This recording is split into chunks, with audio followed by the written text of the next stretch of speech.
สบายดีเนาะทุกคนเนาะมื้อนี้อยู่กับ2ของดีบันดอนคือเก่าเด้อ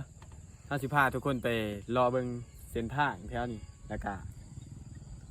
ตลาดเนาะตลาดเมืองเรางามไปเบิ่งนำกันเนาะ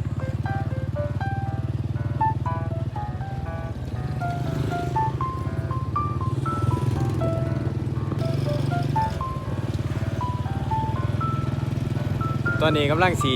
ฮอดตลาดของเมืองเรางามเนาะยังอีกน้อยหนึง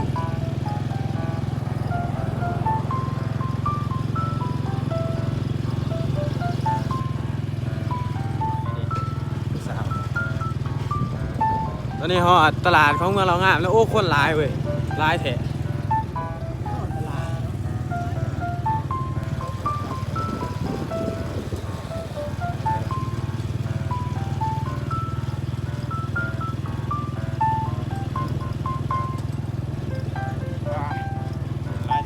เขาจะบอกเขาไปเนาะเพราะว่าเขาบ่มีเงินซื้อเนาะเขาจะถ่ายขี่แบบใกล้ตลาดไปซื้อเนาะเดี๋ยวคลิปหน้าจะสิเข้าไปซื้อภาษาไทย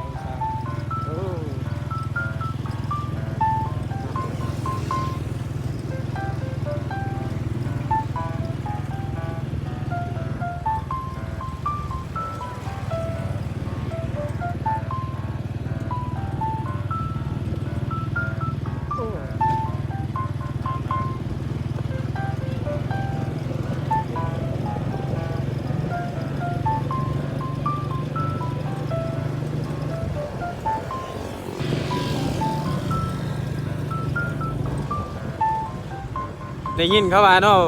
เรางามนี่ผู้สาวผู้บ่าวหลายเนาะขี่มาหานี่3คลิปกับนี่ยังบ่ทันเห็นผู้บ่าวผู้สาวก็คนเด้อ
ขี่ผมมาถีบเนาะไม่ใช่ผู้สาวพอโตเลย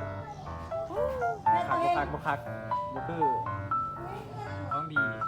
บันดอนเนาะแล้วมาโกงโอ้สาวหลายนี่